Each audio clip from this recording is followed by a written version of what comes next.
Morning, VC. All right, back on here today. Got this week's inbound to show you guys and gals, and also the wheel started spinning once I did the Tremont Music Hall video yesterday, and it just reminded me of some of the other great shows that I saw there that I didn't talk about. And of course, my friend Joe reminded me of a real big one that we went to. And that was Black Eyed Peas. That was probably his favorite show, he said. That was early Black Eyed Peas, from what I remember. I just remember Fergie was there, hotter than all hell, with them on stage. Yeah, I remember right where I was standing too. Whoa. That's one of the finest women I've ever seen in my life. Anyway, I did pull out some other stuff here that I do have of bands that I saw at Tremont Music Hall here in Charlotte. Legendary venue that's no longer with us.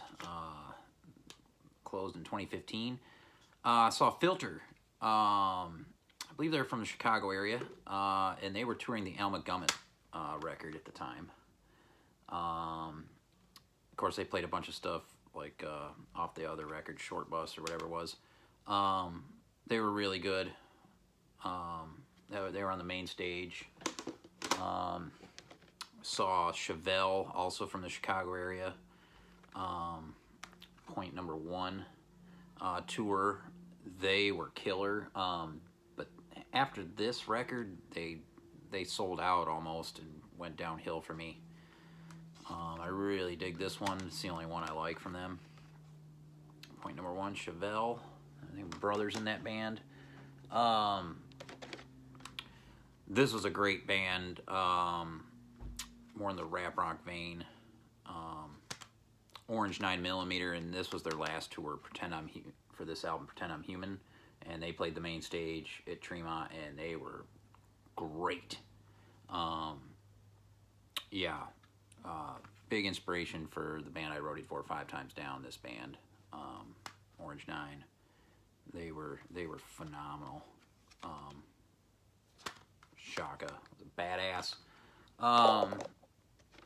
This band played the main room, and I was working at Best Buy at the time. I was in charge of security. Caught kids stealing for a living, and adults, and a lot of employees. But I really wanted to see this band from New York City, Orbit, and they were touring La Mano, this record.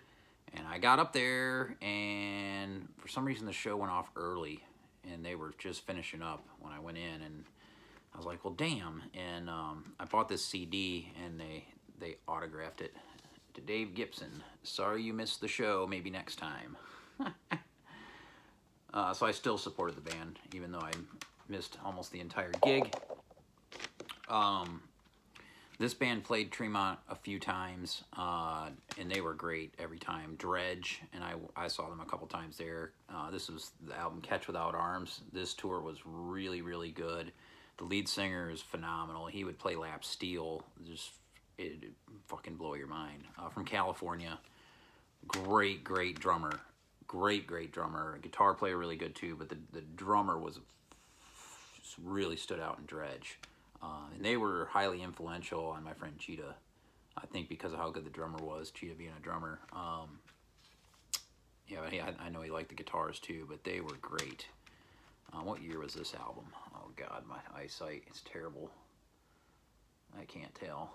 2005, something like that. I don't know. Dredge. This is the show that one of the big shows that I forgot to talk about.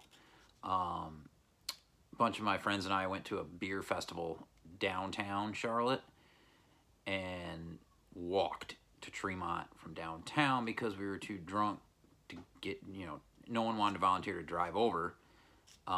It's a long walk. It's not short, and it's not the best of neighborhoods to walk through. It was fairly dicey, but we did it anyway because that night Tricky was there on the main stage. From Massive Attack, and it was the Pre-Millennium Tension Tour, and that's one of the best shows I ever saw at Tremont, hands down. It's funny, my friend Krill was working at a restaurant across from the stadium. I forget the name. They did like subs and pizza and stuff, Italian food, and the crew, Tricky and crew, ordered from them, and so he got to deliver their food during sound check, and they did a whole set during sound check, and he stood there and got to see the whole show because he had to work. He wasn't going to make this, but he got his own personal show from Tricky, and delivered them their food. That was a really big one. Fantastic. My friend Jason Teeter's band Machete played in the corner at a festival there, or like just a bunch of bands were there, and they played in the corner in between the two stages, near the bar. An early show for them, and then we packed up and went to Johnson City that night for a night gig with a Koi Eye, and drove through a tornado. Machete, their demo from 2009. Great two-piece band, real heavy. Some of the other shows I remember going to see Darkest Hour in the Casbah. 3 guitars, all just metals, just slaying it, like, I don't know, thrashy, heavy stuff. I don't like to give monikers to bands too much, but it was just really good riffs. I've always tried to remember what album it was because they have so many. I want to get the album they were, like, the stuff they were playing that night. I just can't remember what it was. Darkest Hour, they were good. Another big important show I saw at Tremont, for me, it was incredible, was this band Sweet 75. It was Chris Novoselic's band after Nirvana, and he played guitar in that band. Female fronted, they were freaking great on the main stage. The thing that was incredible, there were not a whole lot of people there, and I was all the way up front, right in front of Chris Novoselic, and he was playing 2 of Kurt's guitars. He had inherited those guitars somehow, or he still had them before he had to give them up, or whatever the case might have been, but he was playing Kurt's guitars. And so I was like, you know, I could reach out and touch the man away from Kurt's guitars. That was incredible too. But yeah, those are some of the other great gigs from Tremont Music Hall that I just kind of thought about. There's a million more. I went there all the time for 20 years. Tons and tons of local shows. Just a massive amount of those. And filmed a lot of bands there. Got hired to film a lot of bands. Bands I forget now. I'd have to go through my tapes. But to the records for this week. Last year I pulled in about, I think the total was 750 records.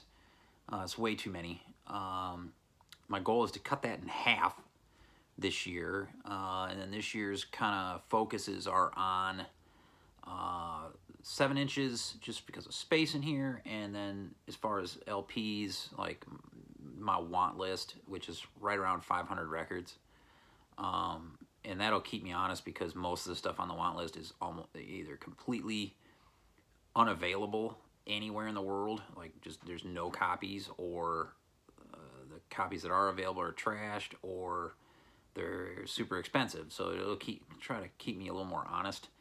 The thing that killed me last year was popping into a Lunchbox and Repo and things like that. And as you'll see in here, you'll see exactly what happens when I pop into Lunchbox, like I do. So it's something I gotta try to cut the hell out. But last year I think the average was 14 records a week, which is ridiculous. Have I listened to all of them? No. Have I listened to a lot of them? Yes. I spin records every day. A few things about my place. I don't pay for cable. I don't have any satellite. I don't have any streaming services. I don't have any of that shit. I've got antenna here, and it gets 68 channels. I have plenty of television, but I just don't really give a shit about watching television. just don't really watch much TV. The only channels that ever get played in here are like PBS, and it's like when there's music stuff on there or cooking stuff. Yeah. So and then I don't pay for expensive internet either. I have everything I need. So that money goes into records. It's just it's been that way for years. I got all the internet I even need on this phone and my laptop through hotspot, or whatever. So I just don't need that shit. Anyway, first record, very rare 7-inch from Italy, Albert Eiler, the self-titled 7-inch. 3 tracks on this: Ghosts, Love Flower, and Zion Hill. Phenomenal. In mint condition. This was a Carolina Soul find. Cost about the same as it would if I had to import it from Italy in a pizza box, with the shipping and everything. So here it is. His brother is on trumpet here, Don Eiler. Mr. Alan Silva on contrabass. Mr. Cobbs on harpsichord, and Milford Graves on the drums. This is serious business right here. So happy to have that. Next, Alex sent me this record. It's been quite a long time, but Alex and Dom and Stunty did an auction, and I think it was right before Stunty had his accident, where he was attacked and everything in Sweden, and so, you know, all that got put on the back burner, which was completely understandable. I honestly didn't think we would see these records. I just think it was kind of, you know, it was just, you know, nothing. I wasn't worried about it. I think I had told him, you know, I put money away in case someday down the line you get, you know, can figure out how to get these over here. So he sent them to Alex, sent a box of records, and one of the ones that I won was in there, and that's Peter Brotzman, Misha Mengelberg, and Han Benink. What's the name of this one? 3 Points in a Mountain on the FMP label. So some fantastic free jazz, and always happy to add anything to FMP. So that was nice to see. It's in great condition. So next records, I'm on my way home from work, and there's a left I got to make to stay on Plaza, and sometimes it gets extremely backed up, like ridiculous. And I've talked about this before, but if it gets that backed up, there's an accident. It's a 1-laner, so it's going to take hours to clear.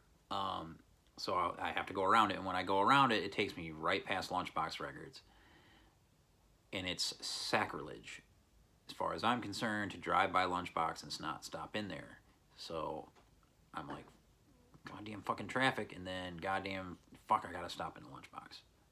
I don't have to, but sometimes the vinyl gods, I think they steer me there. But I actually did have one record in mind, because this got a reissue of a reissue, or whatever, from Mississippi Records, and that's this. It was in the African section. This is Emahoy Seiji Miriam Gebru, if I said that correctly, pianist. And I don't know the whole story behind her. I can't remember what country in Africa, maybe Nigeria, or no, I think Ethiopia. I think she's from Ethiopia, and played classical piano, impressionist piano.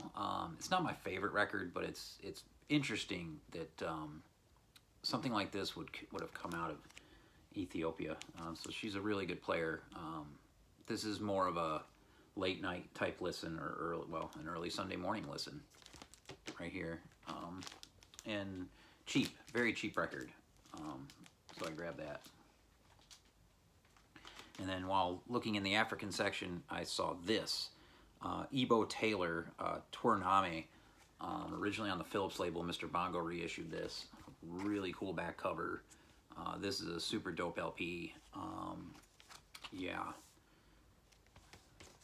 And side one I'm not big on. It's a side-long piece. The horns are great on it, and his playing is great on the guitar at the end of the song. But there's this keyboard that's pretty annoying all the way through side one. It's just not a good, it's just not done well.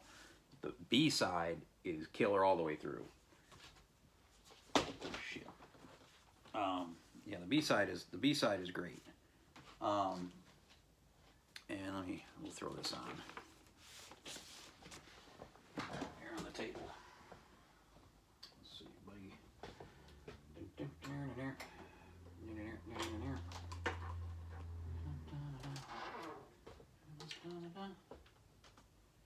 You see me take things apart and put things back together here. Let's see, side deuce.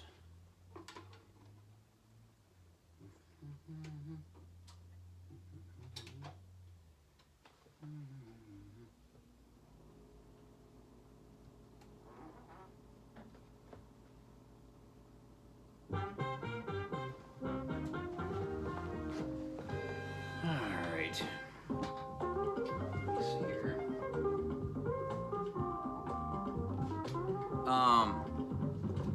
Back to some more records. Scott went around Lunchbox with the price gun and marked a bunch of stuff half off. Red stickers if you see them. He marked all his Robbie Basho records down to $10. So I grabbed one. Robbie Basho Volume 3, Basho Sings on Tacoma. Yeah, $10 reissue obviously, but yeah, just trying to fill the Basho collection a little bit better. Fantastic guitar. Vocals are ones you have to get used to. And then I found this in New Arrivals, and it was just too clean to leave behind. Last year I got into listening to some of the Beatles stuff, and George Harrison is a god now to me, so I did pick this up, Meet the Beatles, and this is an absolutely beautiful copy.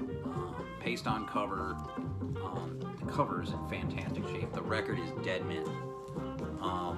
This is the 1971 pressing, so I think it was the first pressing on the Apple label in the US. I could be wrong, I'm not a Beatles maniac or anything like that.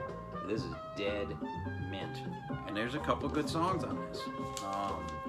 You know, there's some wankers. Paul's a wanker.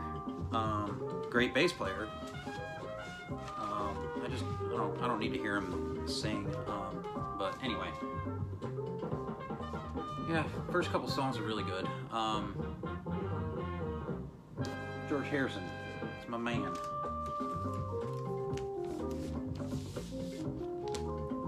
So there's that. Thing I like about the Beatles, those songs are all like 2 minutes long. Kind of in the what would be, you know, with punk later. Yeah, really short song. So if there's a wanker, it don't carry on forever. Really good. But you don't need to hear me talk about the Beatles, for God's sakes. And then last but not least, this came all the way from Spain. Took a long time. Basically, it was going to be my record of the year last year, but it just now arrived. That's Enrique Montefusco, and the name of the record is in Catalan, so let me see if I can read it here. Viate al centro de un idioto, Journey to the Center of an Idiot. Something, I think that's what it is. I could be wrong. But this is autographed by Enrique Montefusco. The inside of the cover there, double LP.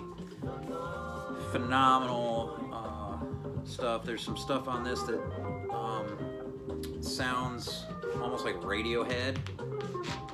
There's stuff on this that sounds just, you know, really mellow, folky, eerie, but it's a really great record. And I'm interested to see what Maslow thinks about this, because he also ordered a copy. Yeah, Enrique Montefusco from the band Standstill, the lead singer, guitarist. And that's the man right there. Saw them front row center at Primavera Sound in Barcelona in 2014. Standstill with Enrique. Yeah. Ebo Taylor Jams. Hope you're all well. Peace.